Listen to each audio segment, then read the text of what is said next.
All right, here we are, Basement Council Game Masters, and as you can see, we're kind of settling in the new place, recovering from the big U-Haul day move-in. There's cool things that are going to be kind of going up on the walls here. Hopefully, we'll get the place looking nicer. Cool pieces of art, like this is from some books I wrote a long time ago. Books that are about to make a comeback. I kind of got a bit derailed back in 2012. 2012 wasn't real fun.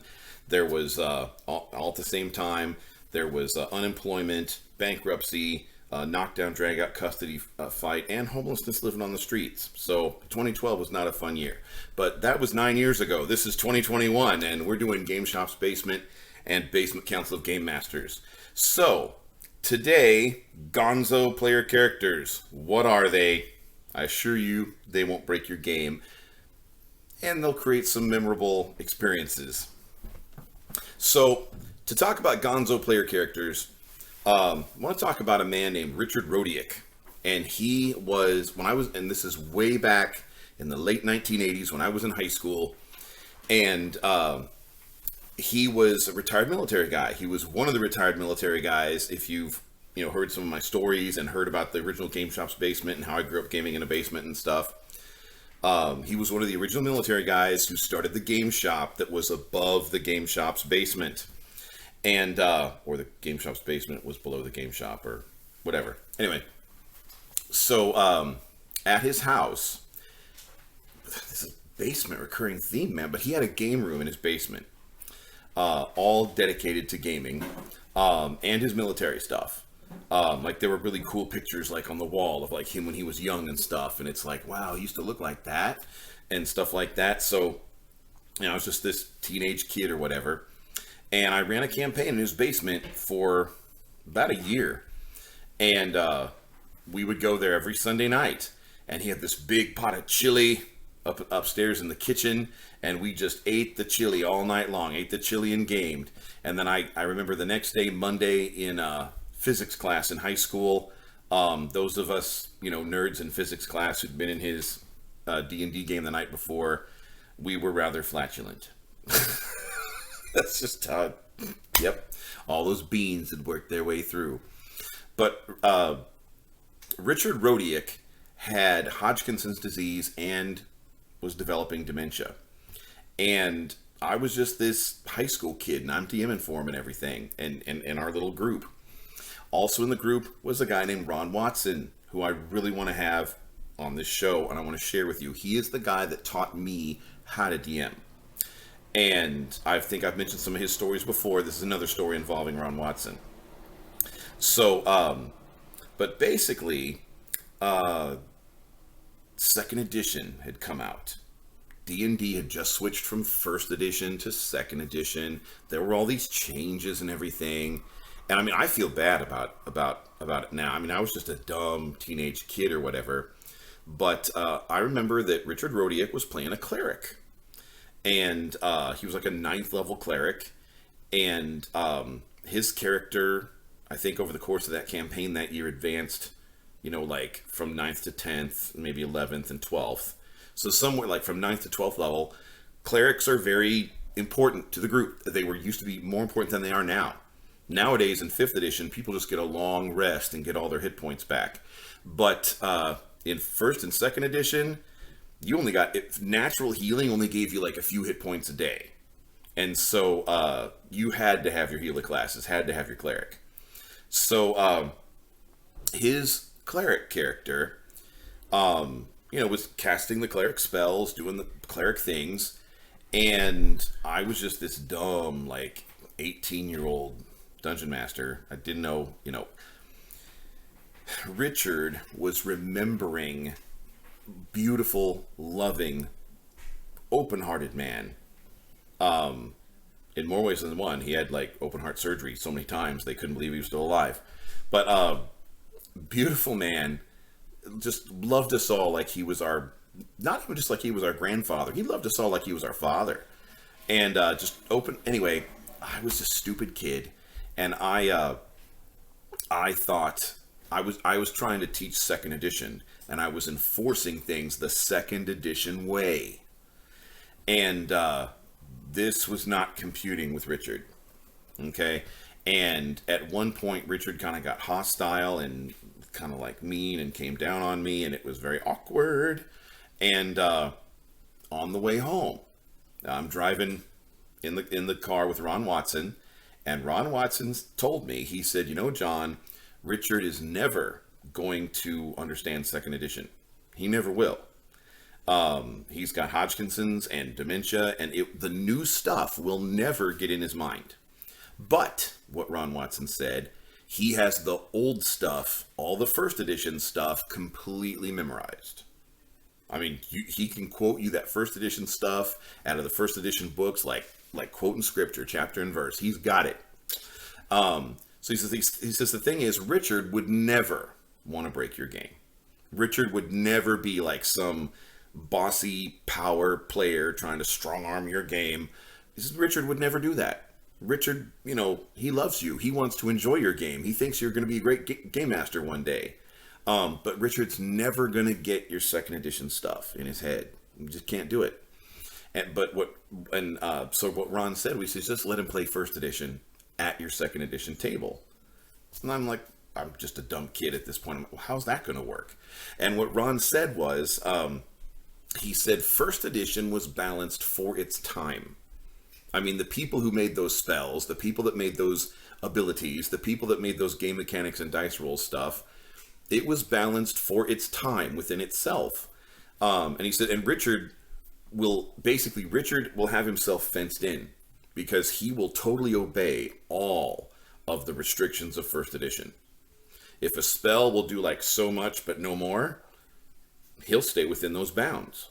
You know, he's not going to be some of these people that are like pushing, you know, to try to do what they want and roll the dice they want and get the numbers they want and have the spell do what they want. So Richard would never do that. You know, Richard is going to stay within the structure that was first edition, you know, and he's going to like firmly, religiously stay in that structure. He says, so Richard will police himself. Like Richard will call himself out when he makes mistakes. And, oh, I shouldn't have done that. That was too much. You know, could I do less damage? I mean, Richard was that honest. Could I do less damage? Could we retcon that? You know, and very scrupulous. And so Ron said, you know, Richard is never going to break your game. He loves you. It's not going to break your game if you just let him play first edition, even though everybody else is playing second. And as an 18-year-old kid, this like just blew my mind. And I let it go. And you know what? It didn't break the game. And Richard had a ball. And we made all sorts of memories with Richard and everything. I mean, you know, that was back in the late 1980s. And this is 2021. So Richard's, you know, had his time. He's passed from this earth. But we had all kinds of cool memories. High school memories gaming in Richard's basement. And so the thing is, Richard's character was a gonzo. His cleric, I even remember her name, Venetia. So yeah, he was playing, it was a pre-generated character at the back of the module we were running, Egg of the Phoenix. There's a female cleric back there, Venetia. He was playing Venetia. And anyway, Venetia, I just made her a gonzo cleric. For some reason, the gods blessed her the old way, and her spells worked the old way. And you know what? It didn't break the game. So you're going to have people, especially today in 2021, 5th edition days, we've got GM's Guild and all this stuff and Drive-Thru RPG, and you've got all these open gaming license products. People are going to be coming at you. Can I play this? Can I play that? Can I play that? You know, all these things, you know, I've even had people go out, spend money, buy a book, you know, kind of, could I play this thing from this third-party book that I wrote? Or not that, well, some people do write their own stuff. I've had that happen. But the thing is, for the most part, it is not going to break your game. Now, I love the lore. I love the worlds. I love continuity. I love structure. I love the history of my D&D worlds. I love making the D&D worlds all fit together and work right. But, you know, we did a Dragonlance campaign recently, and it had a half-orc in it, even though there are no orcs on the entire planet Kryn. Not sure how he got there. There was a Goliath in it, even though there are no Goliaths on the whole planet Kryn. Not sure how he got there. Didn't break the game. Now, people just wondered at this Goliath thing. All the NPCs were like, whoa, they'd never seen anything like that before, because they never had. And or there's a video on our Game Shop's basement, regular videos, not the Council Game Masters videos here, but about how I came up with the League of Extraordinary Ladies and Gentlemen, to kind of explain how Warforged and Drow and races that aren't from Mystara can get to Mystara and become player characters. Doesn't break the game.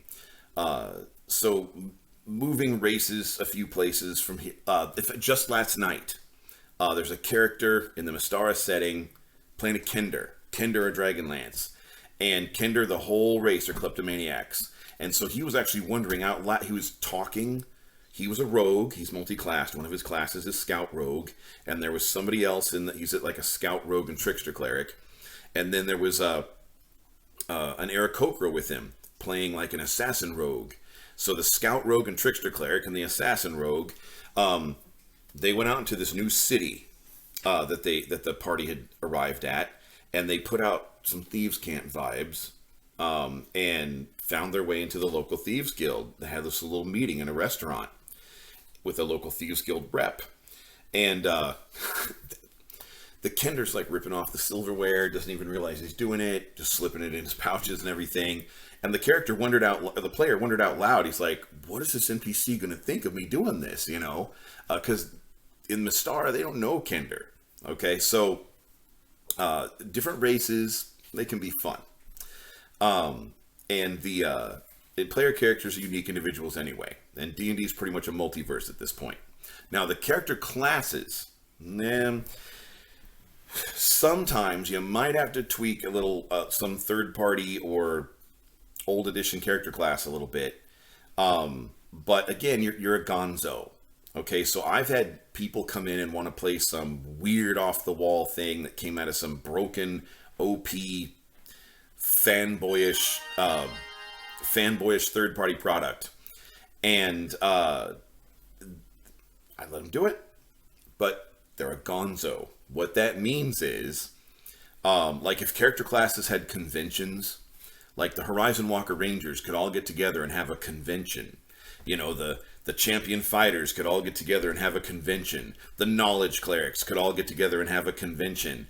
The Battlesmith Artificers could all get together and have a convention. Like, this is an established character class in this world. However, you play a gonzo, you're not going to find any other whatever you are. We'll just say character class X. There's no other character class X's in the universe. You are the one. You're a gonzo. You're kind of a weirdo. You're not, an evoker wizard can find other evoker wizards in the world to talk to and hang out with. A storm sorcerer can find other storm sorcerers in the universe to hang out with. And I do have a whole bunch of other character classes that are not in the books, the hardback canon hardback books for 5th edition that I like. They're on our website, gameshopsbasement.com. It's called the Big Class of Character Classes. You can click on that, and I've got like 10 pages of character classes that I enjoy and I think fit in my game pretty well. But once in a while, somebody will, play something weird, and they're a gonzo, and it doesn't break the game.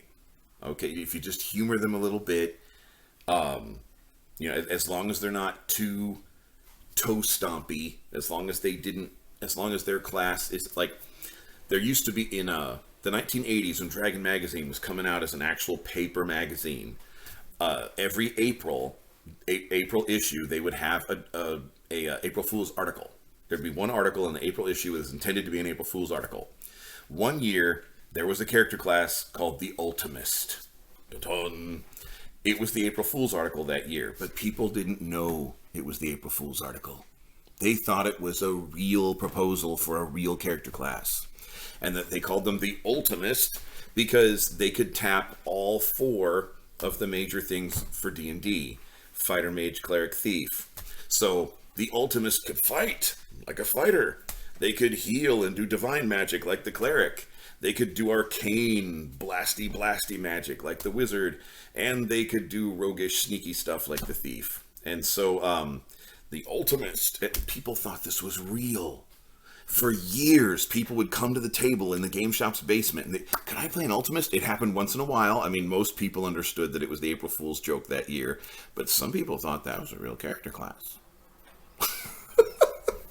So, yeah. So as long as it's not the Ultimist, as long as it's, a character class that could work at all, just let him be a gonzo. It's not going to break your game. It'll make them happy. It'll make you happy. And if you're doing the pro DM thing, yeah, making them happy makes you happy because they keep coming back, they keep playing. It's not going to break your game. It could make for a few interesting stories. As long as their character class doesn't toe stomp so badly on what other people are doing.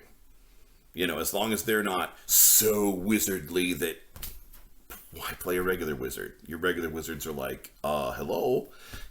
As long as they're not so awesomely damaging in combat that the regular fighters, rangers, and paladins are like, hello?